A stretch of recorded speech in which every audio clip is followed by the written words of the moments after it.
就请大家给我3个月的时间，对，我们努力跟办公室的同仁一起来减重。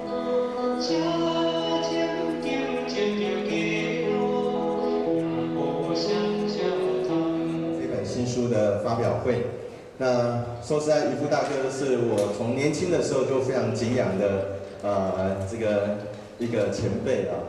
所以今天有机会基隆市跟渔夫大哥一起来合作，我觉得这是一个非常难得的一个机会。那这一本书里面其实讲的是我们基隆的风情，讲的是我们的文化历史跟故事。那这个渔夫大哥用他的巧手跟画笔，然后透过图像，然后也透过这个文字来传递基隆的美。 那大家可以看到旁边的这个投影幕哦，有非常多基隆的这些小吃，每一个小吃都是一个基隆的一个历史的一个故事。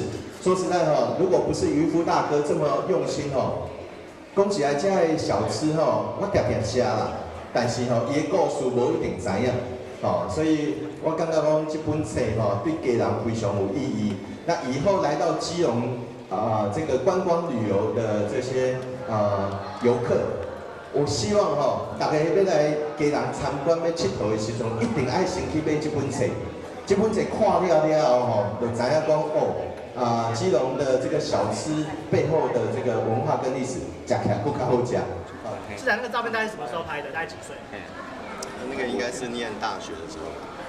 不是有高中的还有一张高中的照片，神中高中可能高3吧，高3大1的时候。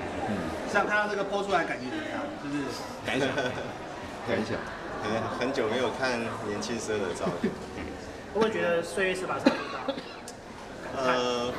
不会啦，我觉得其实每个人都有每个人成长的一个历程。那这个年轻的时候是一个模样，那年长的时候也应该要有年长的时候的味道。我觉得其实都还好，不过被剖出来我是有一点惊讶。怎么说？有没有觉得被出卖的感觉？有一点，有一点。那有人说是这个基隆庙口的食物太好吃的，这个你要不要？没有啦，倒是应该是这样讲，因为当市长之后，真的是没有时间安排自己的这个生活啦。那也没有时间运动，或者是休闲，大概所有的时间都是放在开会啦，还有很多的一个市政的一个工作上面。那不过我想po出这个照片啊，应该是想让我比较有动力去减肥跟运动啊。不过我想也是一个好事啦。就请大家给我3个月的时间，对，我们努力跟办公室的同仁一起来减重。那个可以让身体更健康。然后今天的重点其实是我们的美食书我们渔夫大哥的美食书。大家都知道我这几年其实也非常努力的来推动基隆的美食除了大家那个关心我年轻时候的照片也希望大家多到基隆来走一走，来基隆玩，然后来基隆享受我们很棒的基隆的一个美食跟小吃是啊，这边。